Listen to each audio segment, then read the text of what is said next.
है।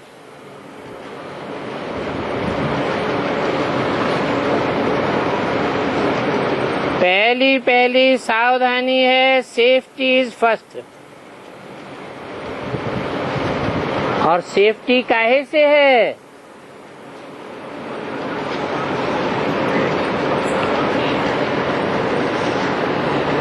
तुम्हारी युद्ध है ना, माया से युद्ध है। युद्ध में जाते हैं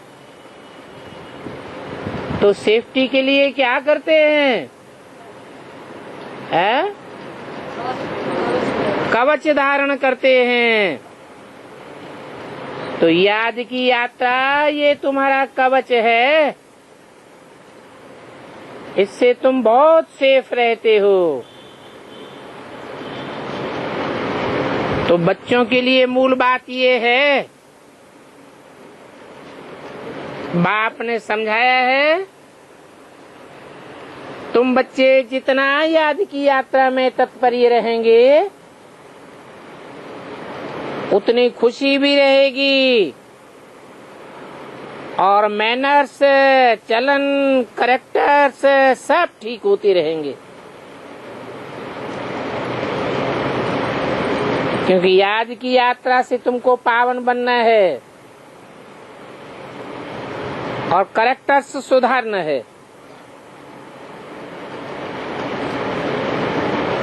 अपनी जांच करते रहना है, मेरे करेक्टर्स किसी को दुख देने वाले तो नहीं है।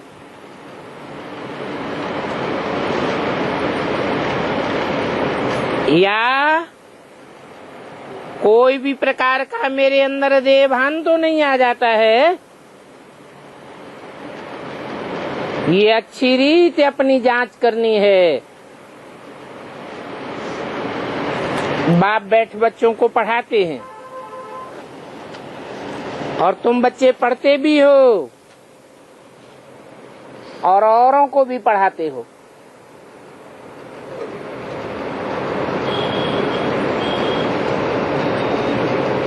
तुम्हारा डबल काम है। बाप का काम है सिर्फ पढ़ाना,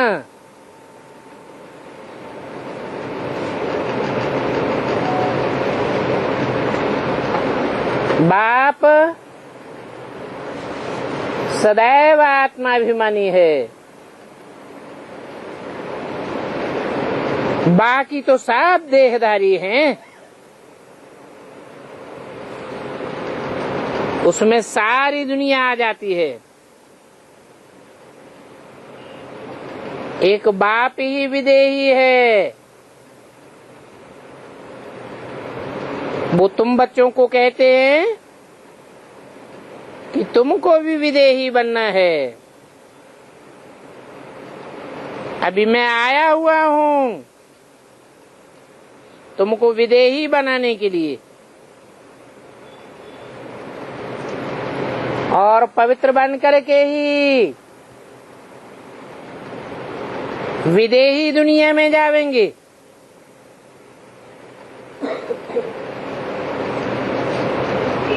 वो आत्माओं की दुनिया है, वहां छी छी को साथ नहीं ले जावेंगे। इसलिए पहला मंत्र ही ये देते हैं, विदेही बाप को याद करो।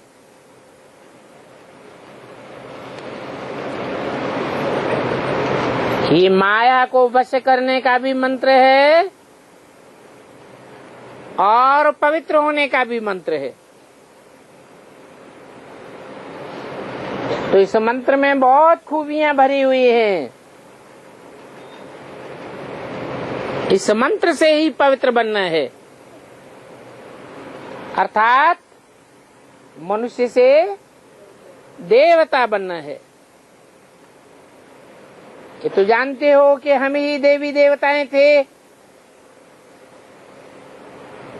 इसलिए बाप कहते हैं अपनी सेफ्टी चाहो, मजबूत बनना चाहो, महावीर बनना चाहो तो ये पुरुषार्थ करो। क्या पुरुषार्थ करो? अपन को आत्मा समझ विदेही बाप को याद करो। और ये शिक्षा तो बाप देते रहेंगे।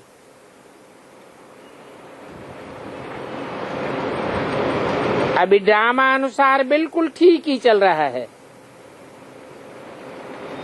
फिर आगे के लिए भी समझाते रहेंगे। याद की यात्रा में कमजोर नहीं बनना है। बल अंदर घर में रहने वाले हैं, परंतु बहुत बच्चे हैं जो कच्चे हैं। बाप ने समझाया है कि बाहर रहने वाले अंदर रहने वालों से जीत पहन लेते हैं। ये अंदर और बाहर क्या है?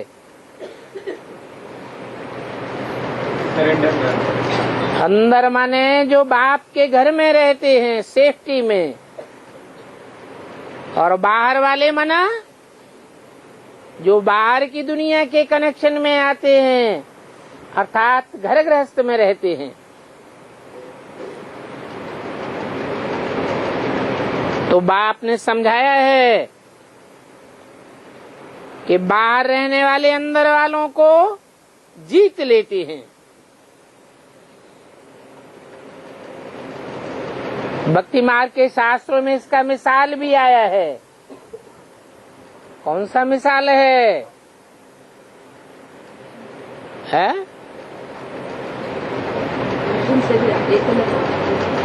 बाहर वहां रहने वाला, बाहर सीखने वाला एकलव्य था, और पांडव अंदर रह करके सीखने वाले थे। एकलव्य बाण विद्या में अर्जुन से भी तीखा चला गया। कहेंगे एकलव्य के मुकाबले अर्जुन फेल हो गया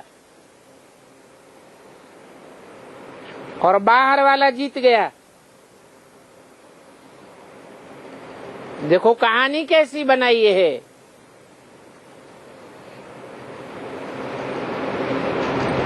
कहाँ की यादगार है? ये जो कहानी बनाई है वो यादगार कहाँ की है? संगम युग की। कैसे है?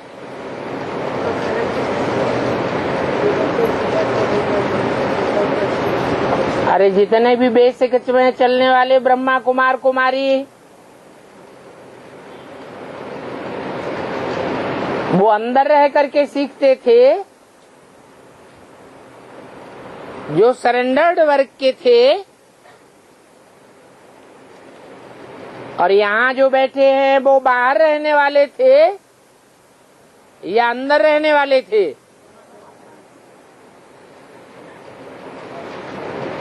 ज्ञान का तीर पूरा हजम किसने किया?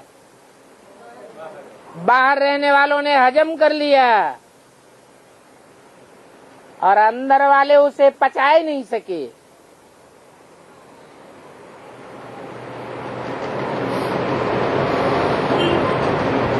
वो याद में ठीक है? क्योंकि वो याद में ठीक है। बाण विद्या की बात बताई।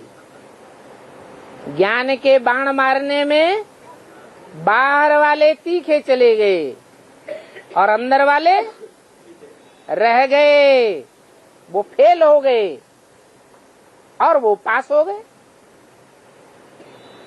मिसाल एक का दिया जाता है। ऐसे नहीं कि अर्जुन एक था। एक अर्जुन की बात नहीं है, एक एकलव्य की बात नहीं है।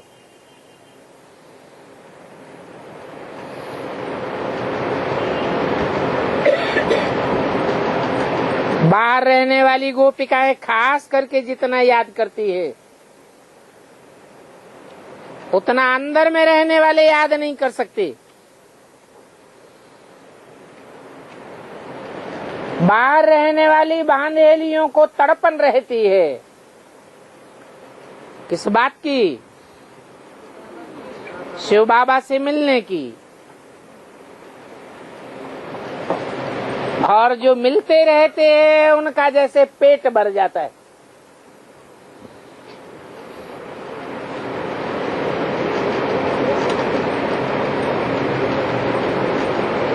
तो वो बांधेलियां बहुत याद करते करते बहुत ऊंच पद पा लेती है।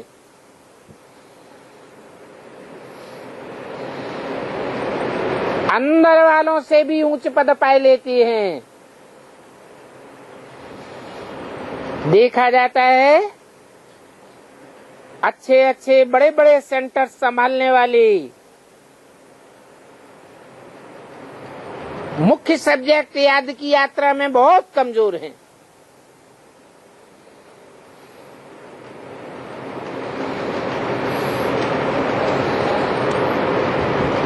तो बाप कहते हैं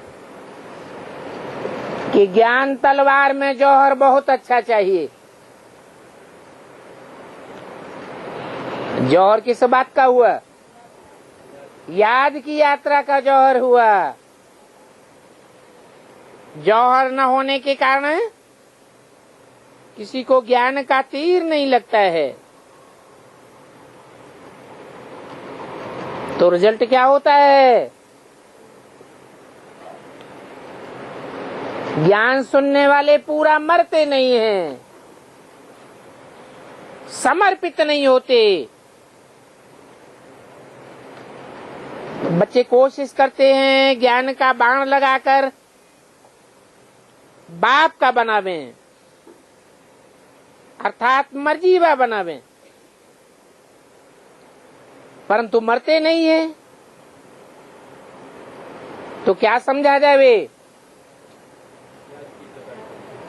याद का जौहर कम है, ज्ञान तलवार में वो जौहर नहीं है। बाबा भल जानते हैं कि ड्रामा बिल्कुल एक्यूरेट चल रहा है, परंतु आगे के लिए समझावेंगे तो जरूर ना। हर एक अपने दिल से पूछे कि हम कहाँ तक याद करते हैं। ये तो पक्का है कि याद से ही बल आवेगा। इसलिए कहा जाता है ज्ञान तलवार में जौहर चाहिए। ज्ञान तो बहुत अच्छी रीति समझा सकते हो, और ये बात भी है कि जितना जितना याद में रहेंगे उतना बड़े मीठे बनते जावेंगे।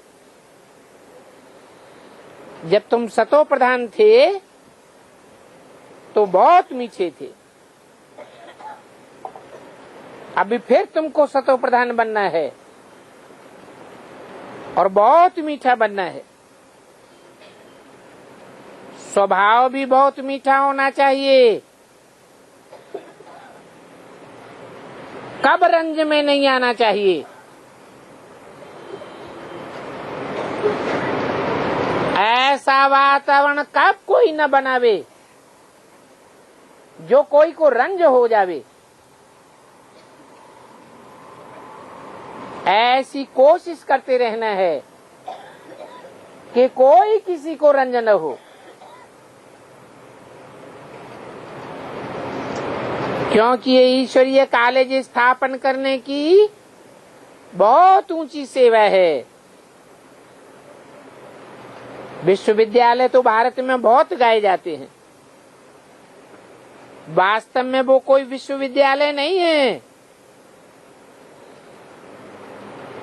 सारे विश्व का विद्यालय तो एक ही होता है, जहाँ बाप आकर सबको मुक्ति जीवन मुक्ति का वर्षा दिलाते। बाप जानते हैं सारी दुनिया के जो भी मनुष्य मात्र हैं सब खत्म हो जाने वाले हैं, बाप को बुलाया भी इसलिए है कि इस अच्छी दुनिया का खात्मा करो और नई दुनिया की स्थापना करो। बच्चे भी समझते हैं कि बरोबर बाप आया हुआ है।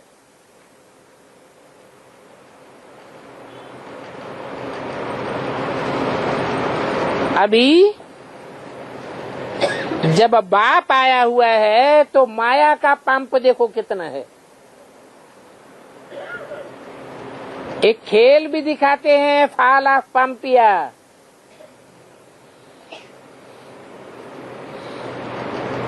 बड़े बड़े मकान बन रहे हैं,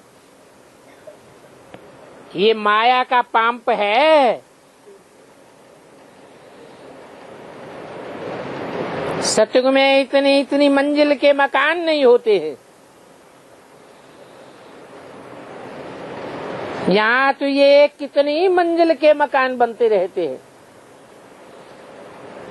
क्योंकि जगह बहुत कम है रहने के लिए। और जब विनाश होता है तो ये ऊंची ऊंची मंजिलों के मकान बहुत शोभा पाते हैं। जैसे ताश के पत्ते खेले जाते हैं ना, तो कितना खुश होते हैं। ये दुनिया ताश के पत्तों के मुआफिक गिरेगी।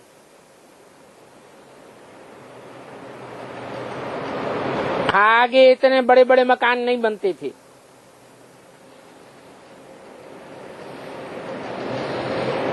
बॉम्ब जब गिरेंगे तो ताश के पत्तों की तरह गिरेंगे।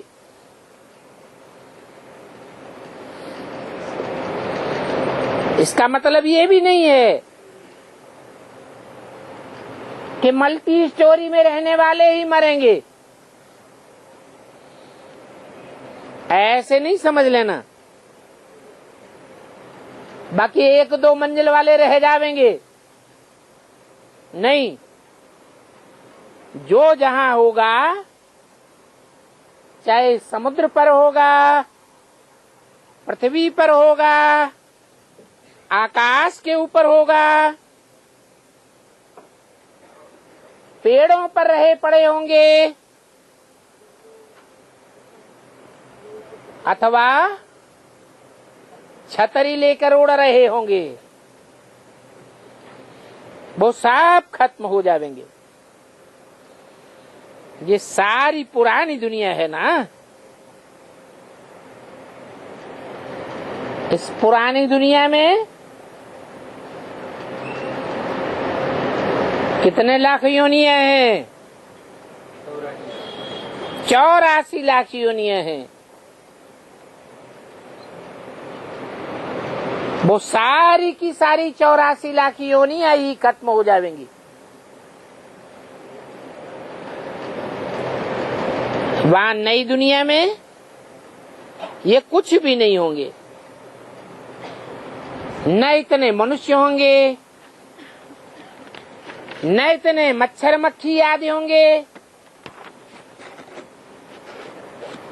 यहाँ तो देखो ढेर के ढेर हैं। 5:10:68 की वाणी का दूसरा पेज। अभी तुम बच्चे तो देवता बन रहे हो।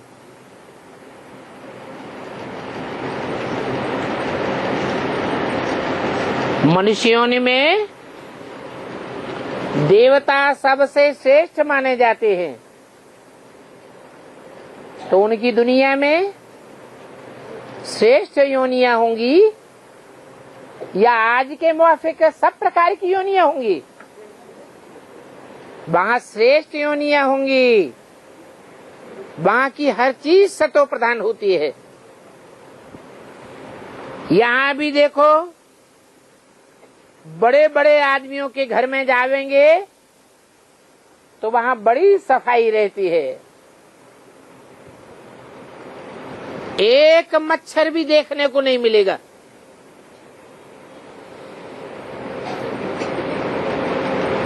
तो बाप कहते हैं तुम तो सबसे बड़े आदमी बनने वाले हो। बड़े से बड़े देवता बनने वाले हो। तुमको तो बड़े आदमी भी नहीं कहेंगे। आज ये कोई नई बात नहीं है। 5000 वर्ष पहले भी तुम इतने बड़े बने थे, लेकिन नंबरवार बने थे। तो नई दुनिया में पुरानी दुनिया जैसा इतना कचरा आदि वहां कुछ नहीं होगा। तो बच्चों को बहुत खुशी होनी चाहिए कि हम बहुत बड़े ऊंचे देवता बनने वाले हैं, क्योंकि हमको पढ़ाने वाला ऊंचे ऊंचे एक ही बाप है, वो हमको बहुत ऊंचे बनाते हैं। और पढ़ाई में भी हमेशा नंबरवार पोजीशन वाले होते हैं। ये तो जानते हो, कोई कम पढ़ते हैं, कोई जास्ती पढ़ते हैं। अभी बच्चे पढ़ाई का पुरुषार्थ कर रहे हैं, बड़े बड़े सेंटर्स खोल रहे हैं, इसलिए कि बड़ों को मालूम पड़े कि भारत का प्राचीन योग ये गाया जाता है।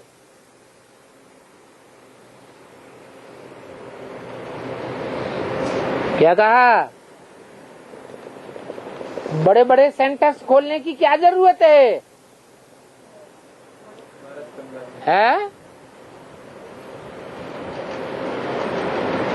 यज्ञ के आदि में जब पहली गीता पाठशाला खुली थी,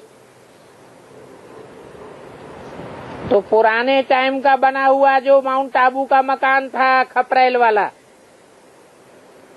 उसमें मम्मा का कमरा बहुत छोटा था। ऐसे छोटे कमरे में यूनिवर्सिटी खोली थी।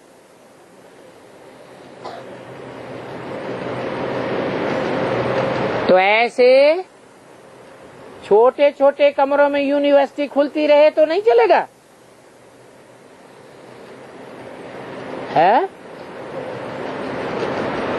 क्यों नहीं चलेगा? इसलिए नहीं चलेगा कि दुनिया के बड़े से बड़े जो मनुष्य मात्र है, उनकी आवाज दुनिया में जास्ती फैलेगी। इसलिए आगे चल करके और अभी भी बड़े बड़े मकान लेते जाते हैं।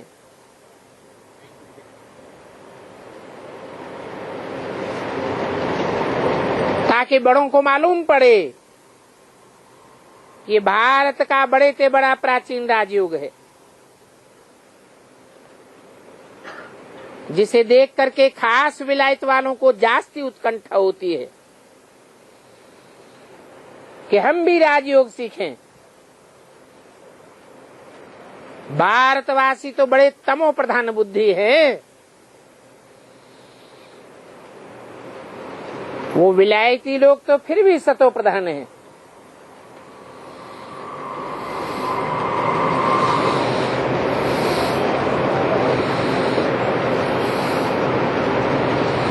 सतो प्रधान नहीं कहेंगे, फिर तमो प्रधान भी नहीं कहेंगे, कहेंगे तमो बुद्धि है। इसलिए उनको शौक रहता है भारत का प्राचीन राजयोग सीखने का। और ये भारत का प्राचीन राजयोग बड़ा नामी ग्रामी है। इस राजयोग से ही ये सारी दुनिया स्वर्ग बनी थी। खास भारत स्वर्ग बनता है।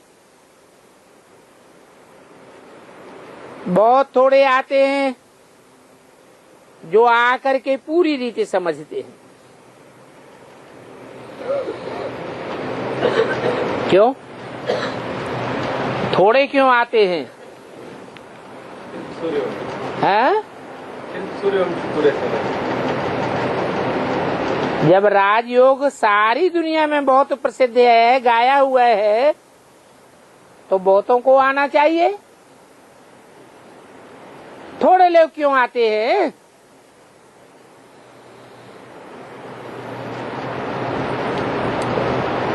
मम्मा बाबा जब तक जीवित थे तो थोड़े लोग आते थे। उनके शरीर छोड़ने के बाद लोगों की संख्या जास्ती बढ़ गई। क्यों बढ़ गई? क्योंकि राजयोग के नाम पर बेसिक ज्ञान में पंप एंड शो ज्यादा बढ़ गया।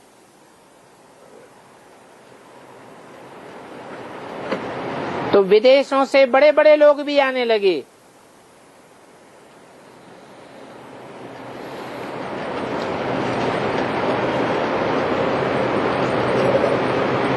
जो आकर के थोड़ा बहुत समझते हैं।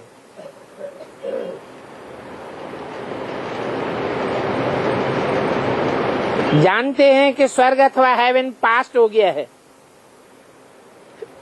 सो अभी फिर जरूर होगा। हेवन अथवा पैराडाइज है सबसे वंडर ऑफ द वर्ल्ड। स्वर्ग का नाम कितना बाला है। तुम कंट्रास्ट भी बताते हो, स्वर्ग और नरक, शिवालय और वैश्यालय। तुम बच्चों को अभी नंबरवार पुरुषार्थ अनुसार याद है कि हमको शिवालय में जाना है। वहां जाने के लिए शिव बाबा को याद करना है, वो हमारा पंडा है, सभी को ले जाने वाला है। भक्ति को कहा जाता है रात और ज्ञान को कहा जाता है दिन।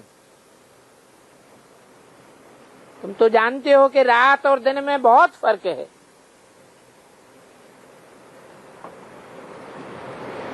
वो है अज्ञान की रात और ये है ज्ञान का दिन।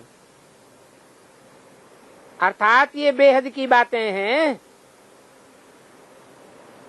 नई दुनिया और पुरानी दुनिया में बहुत फर्क होता है। अभी देखो, दिल्ली में बड़े बड़े मकान बन रहे हैं।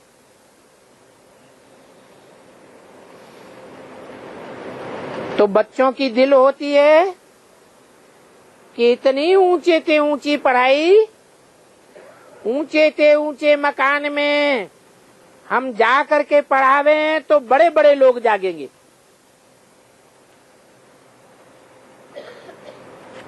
क्योंकि एक एक को बैठ करके समझाना पड़ता है। वास्तव में पढ़ाई व शिक्षा देने के लिए एकांत में स्थान होते हैं।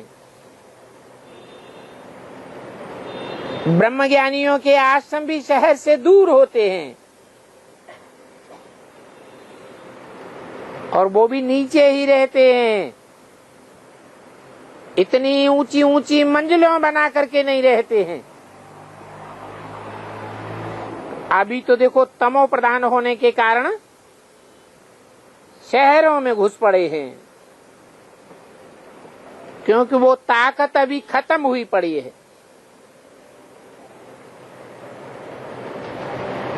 इस समय सभी की बैटरी खाली हो गई। सन्यासियों की बैटरी भी खाली है। तो अभी ये आत्मा की बैटरी कैसे भरी जावे, ये बाप के सिवाय कोई बता ही नहीं सकता। बैटरी कोई चार्ज कर ही नहीं सकता। हाँ, आगे चल करके बच्चों को बैटरी चार्ज करने की ताकत आ जाएगी। इसके लिए मुख्य पुरुषार्थ है याद की यात्रा का, जिसमें माया के विघ्न पड़ते हैं। जो विघ्न आते हैं उनके बारे में कोई कोई तो सर्जन के आगे सच सच बतलाते हैं, कोई छिपा लेते हैं। नहीं तो अंदर में जो जो खामियां हैं वो बाप को बतलाना पड़े। इस जन्म में जो पाप किए हैं वो भी अविनाशी सर्जन के आगे वर्णन करना चाहिए। नहीं तो जो जो पुरुषार्थ में आगे बढ़ते जावेंगे वो न बताई हुई बातें वो पोता मेल दिल के अंदर खाता रहेगा। सुनाने के बाद फिर खावेगा नहीं।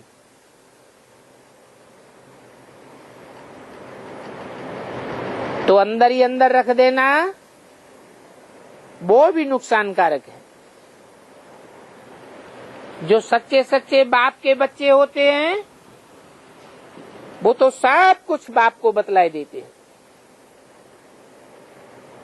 बताते हैं बाबा हमने इस जन्म में ये पाप किए। दिन प्रतिदिन बाप पोता मेल की बातों पर जोर देते रहते हैं, क्योंकि अब ये तुम्हारा अंतिम जन्म है। तमो प्रधान से पाप तो जरूर बहुत होते होंगे। बाप समझाते हैं मैं बहुत जन्मों के अंत में जो नंबर 1 पतित है उसमें ही प्रवेश करता हूं, क्योंकि इनको ही फिर नंबर 1 में जाना है।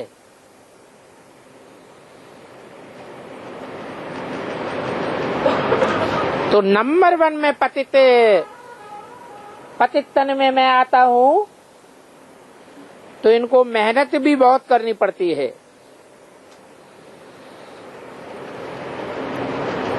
इस जन्म में जो पाप किए हुए हैं तो कईयों को पता भी नहीं पड़ता है कि हम ये क्या करते हैं। बाप को सच नहीं बतलाते हैं, कोई कोई तो सच बतलाए देते हैं। बाप ने समझाया है ये कर्मेंद्रियां शांत तब होंगी जबकि तुम्हारी कर्मातीत अवस्था बन जाती है। कर्मातीत अर्थात कर्म करने से परे की स्टेज बनी रहे, बल कर्मेंद्रियों से कर्म करते रहे परंतु उनका प्रभाव आत्मा के ऊपर न पड़े, उसको कहते हैं कर्मातीत अवस्था। ऐसी अवस्था बनाने के लिए बहुत मेहनत करनी पड़े। जैसे मनुष्य बूढ़े हो जाते हैं तो उनका डिस्चार्ज आज होना ऑटोमेटिकली बंद हो जाता है।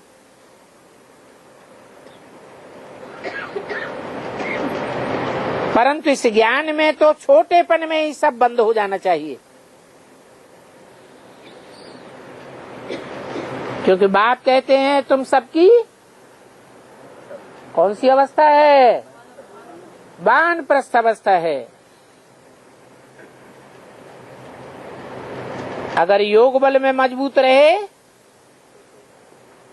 तो इन सब बातों की अंत हो सकती है।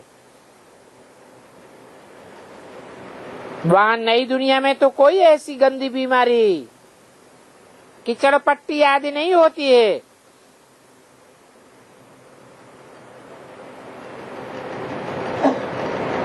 वहां तो है ही राम राज्य। मनुष्य बड़े ही साफ सुथरे रहते हैं।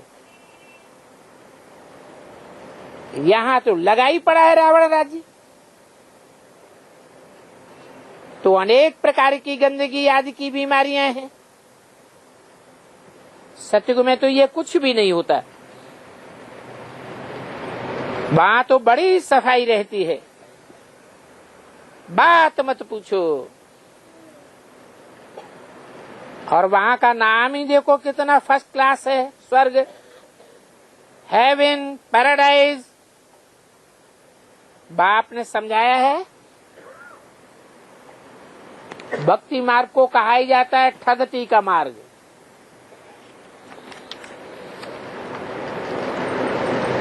बहुत ठगाया जाता है और भक्ति मार्ग में बड़े बड़े ठग होते हैं।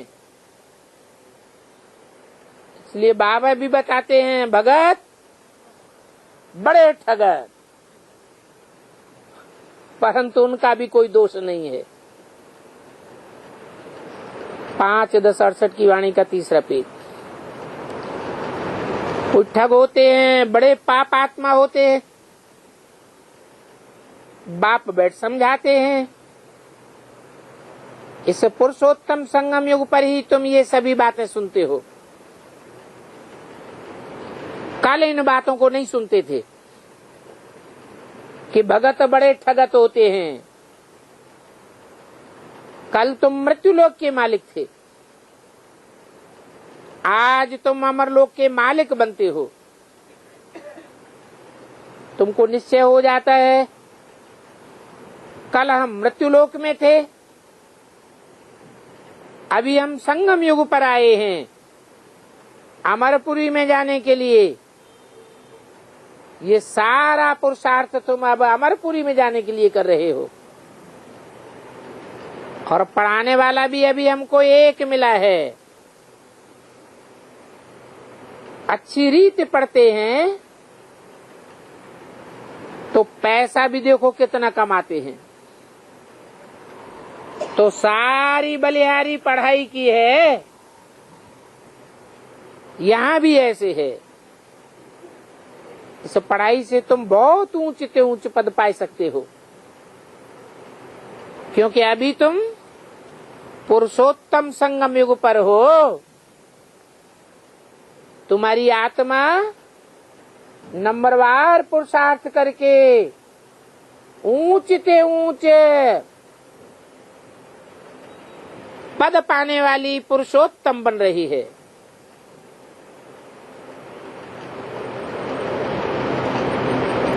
कल कलयुग में थे, आज संगम युग पर हो। कल तुम सतयुग में जाने वाले हो। तो देखो रात दिन का फर्क पड़ जाता है। रात कहा ही जाता है भक्ति मार्ग को। ज्ञान बुद्धि में आ जाने से भक्ति मार्ग आपे ही छूट जाता है। कोई को कहना भी नहीं पड़ता है कि तुम भक्ति छोड़ दो। कल तुम घोर अंधेरी रात में थे, अभी तुम रोशनी में आ गए हो। और ये बात तुम्हारे सिवाय और कोई को पता नहीं है। फिर कभी कभी तुम भी बच्चे भूल जाते हो, पुरानी दुनिया में चले जाते हो। इन बातों को भूलना अर्थात पुरानी दुनिया में चले जाना। अभी तुम संगमयुगी ब्राह्मणों को मालूम है, आत्मा जानती है कि हम कलयुग में नहीं हैं। ये बात सदैव याद रखनी है कि हम कहाँ हैं, है? पुरुषोत्तम संगम युग पर हैं। कभी भी पुरानी दुनिया के मनन चिंतन मंथन में नहीं जाना चाहिए। बीती सो बीती, भूलना अर्थात पुरानी दुनिया में चले जाना। हम नए विश्व के मालिक बन रहे हैं, ये बात सदैव याद रखनी है। और ऊंच से ऊंच बाप हमको पढ़ाते हैं नई दुनिया में जाने के लिए। ये तुम्हारा शुद्ध अहंकार है और वो है अशुद्ध अहंकार। तुम बच्चों को कब अशुद्ध ख्यालात नहीं आने चाहिए। ऐसा पुरुषार्थ करते करते आखिरी पिछाड़ी में तुम्हारी रिजल्ट निकल आवेगी। बाप समझाते हैं, इस समय सभी पुरुषार्थी हैं, सब पढ़ाई पढ़ रहे हैं। इम्तिहान का समय अभी नजदीक होता जाता है।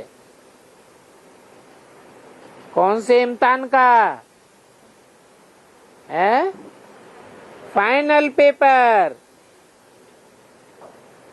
तो नंबरवार पास होकर के फिर ट्रांसफर हो जाते हैं।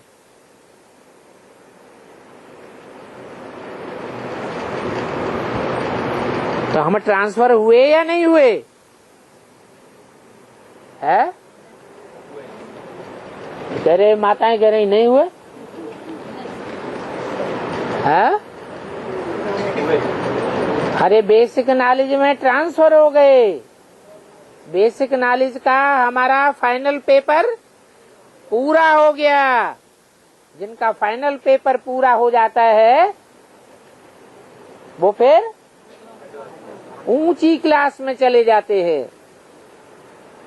स्थान भी बदल जाता है, टीचर्स भी बदल जाते हैं और संगी साथी भी बदल जाते हैं।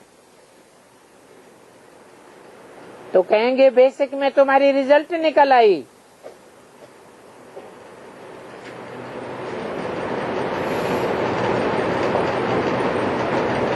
अभी तुम्हारी है बेहद की पढ़ाई, जिस पढ़ाई को सिर्फ तुम ही जानते हो। वो बेसिक में चलने वाले नहीं जानते हैं। तुम उनको कितना भी समझाते हो फिर भी समझते नहीं है। नए नए झट आ जाते हैं। बेहद के बाप से बेहद का वर्षा पाने के लिए भल दूर रहते हैं। फिर भी सुनते सुनते निश्चय बुद्धि होकर समझते हैं कि ऐसे बाबा के सन्मुख हमको तुरंत जाना चाहिए। जिस बाप ने बच्चों को पढ़ाया है ऐसे बाप से तो सन्मुख जरूर मिलना चाहिए। तो ये तुम बच्चे जानते हो कि समझ करके ही सब कोई बाप के पास आते हैं। कोई नहीं समझे हुए हैं तो भी यहाँ आने से समझ जाते हैं। बाप भी कहते हैं दिल में तुम्हारे कोई भी बात हो, कोई बात समझ में नहीं आती हो तो भल पूछो। बाप तो चकमक है। जिनकी तकदीर में होगा वो अच्छी रीति पकड़ लेंगे। तकदीर में नहीं है तो फिर खलास हो जाते हैं। सुनते हुए अनसुना कर देते हैं। तो जरा सोचो कि यहाँ कौन बैठ पढ़ाते हैं? भगवान पढ़ाते हैं, जिनका असली नाम है शिव। वो शिव आकर के जब हमें पढ़ाते हैं तो शिव बाबा कहा जाता है। उनसे 21 जन्मों की ईश्वर की बादशाही मिलनी है। ऐसे ऐसे समझा समझा करके ले आते हो। कोई पूरा नहीं समझते हैं तो इतनी सर्विस नहीं कर सकते हैं। कितने जो न समझने वाले हैं वो कितनी सर्विस नहीं कर सकते कि कोई को समझाकर बाप के सामने ले आवे।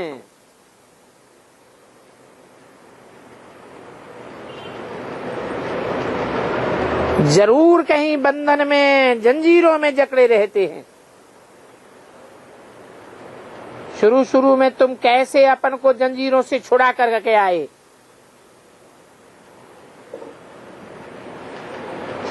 क्या कहा? शुरू शुरू माने कब है? यज्ञ के आदि में जंजीरों को छोड़ा करके पहले पहले कौन आए? वो नहीं आए, यह नहीं आए, पहले कौन आए? तुम आए। ऐसे दिल में आता है कि पहले भी जंजीरों को तोड़ने वाले हम ही थे, अभी भी बंधन की जंजीरों को तोड़ने वाले पहले नंबर में हम ही बनेंगे। ऐसे चले आए जैसे कि कोई मस्ताने होते हैं।